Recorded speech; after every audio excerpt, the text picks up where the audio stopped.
Hello viewers of the National Television and welcome to this English News Edition. I'm Fabian Nyonizige. Here are top stories. The Minister in charge of Community Development, the Minister of Finance and the Minister of Justice held a joint meeting this Tuesday to assess the progress made in the fight against tax fraud. These ministers acknowledged that their collaboration led to strong fiscal performance over the past 7 months. 22 associations of people affected by the floods in Gatumba who are grouped together at the Gateri site in Bukinanyana Commune received an aid consisting of 18 tons of various goods. This aid was handed over this Saturday by the Ministry of National Solidarity, Social Affairs, Human Rights and Social Reintegration. Welcome once more. I'm Fabian Nyonizige. These are headline details now. The Minister in charge of Community Development and the Minister of Finance and the Minister of Justice had a joint meeting this Tuesday to assess the progress made in the fight against tax fraud. These ministers acknowledged that their collaboration led to strong fiscal performance over the past 7 months, having managed to collect 101.5% of the initially projected amount. Jiva Ndaishimie for more details. During this evaluation meeting on the fight against tax fraud, jointly led by Free Minister, the Minister of Finance, the Minister of Justice and the Minister of Home Affairs and Community Development, all praised the positive results of their collaboration. Since December 2024, tax revenue collection has reached 101.5% of the projections. To achieve this result, institutions under these three ministries, in synergy with populations, have waged a battle against all forms of tax fraud. The objective is clear: to make Burundi a country free of fraud in line with the national vision. Domine Banyankimbona, Minister of Justice, urged the staff of her ministry to fight firmly against corruption and to promptly bring to justice all individuals involved in tax fraud attempts in accordance with the law to help achieve the vision of making Burundi an emerging country by 2040 and a developed one by 2060. Martin Niteretse, Minister in charge of Home Affairs and Community Development, expressed his satisfaction with the progress made in revenue mobilization, emphasizing that the past 7 months have served a promising 3-year phase for community development. The meeting brought together all provincial governors, several senior officials from the Burundi Revenue Authority (OBR), and several senior officials from institutions under the three ministries.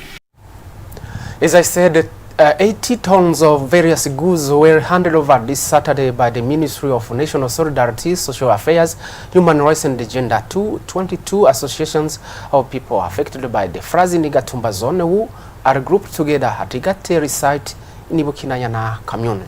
Minister Imelda Sabushimike urged the beneficiaries to use it wisely to improve their living conditions. Marius Mohigwe for more details.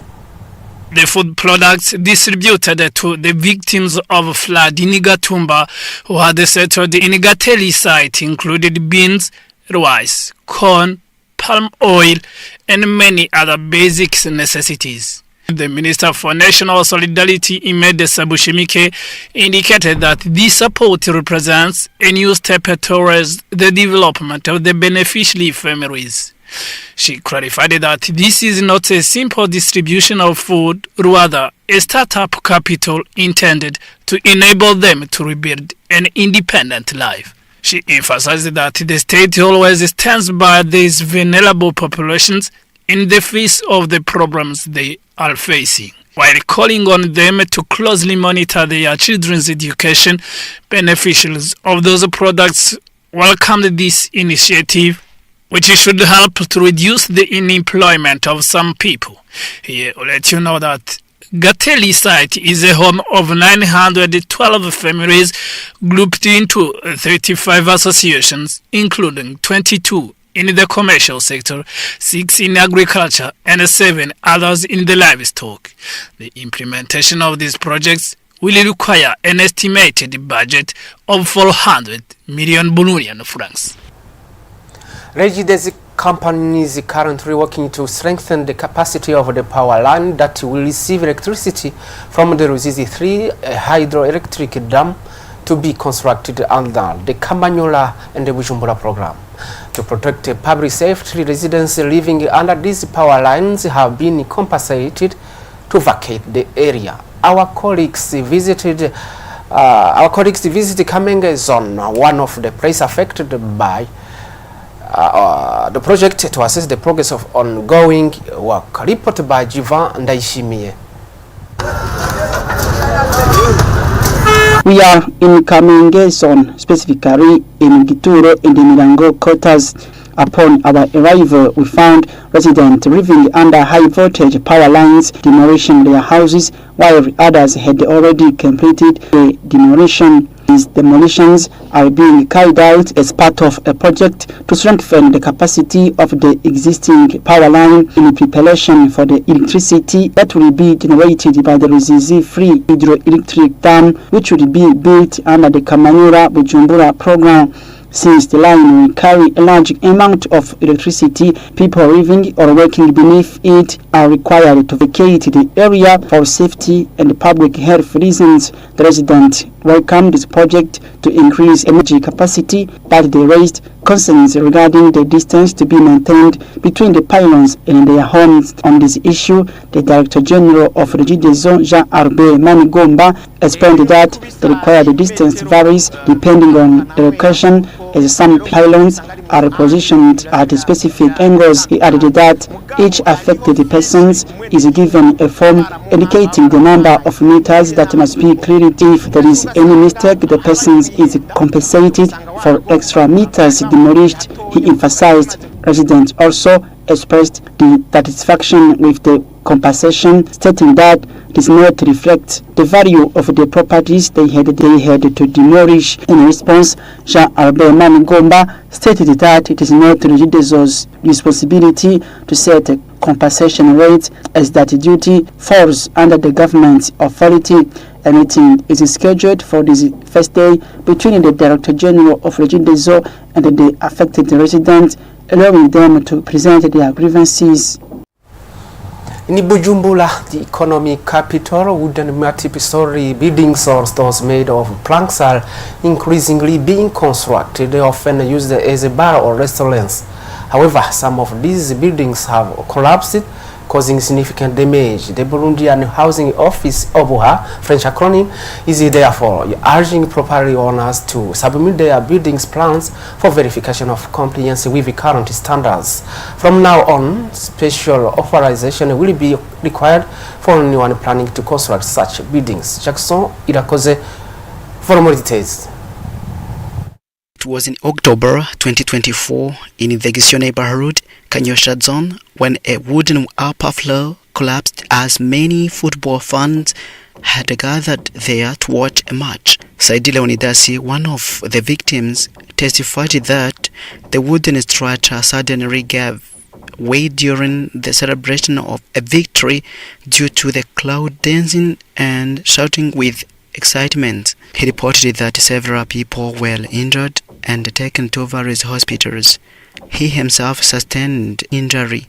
According to him, the tragedy was due to poor construction. The wood used was already rotten. In response to such incidents, the Burundian Office for Urban Planning, Housing and Construction, OBUHA in French acronym, issued a communique in early April 2025 directed to the owners of wooden buildings. They were requested to submit within 2 months the technical structural calculations of their buildings to assess their stability. The objective is not to ban wooden constructions but to ensure the safety of users and surrounding communities. Engineer Lieutenant Colonel Leonidas Nibigila emphasized that in certain tourist areas, especially along Lake Tanganyika, wooden buildings may still be permitted provided they strictly comply with regulations. The wood must be treated to enhance its mechanical properties and withstand its intended use. This especially concerns beach structures often made with mixed materials such as wood or straw, which are valued for their aesthetic and tourism-related appeal. He highlighted that Obuha's mission is to support project developers in analyzing the compliance of their biddings with their environmental context and to evaluate their structural stability and safety. Furthermore, the Commissioner General of Obuha raised an alarm regarding the lack of insurance coverage for many biddings. He suggested that insurance should become mandatory, particularly for wooden constructions which are more vulnerable to fire. This would allow for compensation in case of incidents while also enhancing the protection of users. Finally, he called for the promotion of local construction materials, encouraging research on their quality and durability. This would help reduce reliance on imported materials and address construction-related challenges, he added. You should know that, he concluded, by urging concerned property owners to comply with Obuha's requirements to ensure safe, stable, and environmentally suitable biddings. Well, end of this news edition. Thank you for being with us. Keep watching our programs. Bye-bye.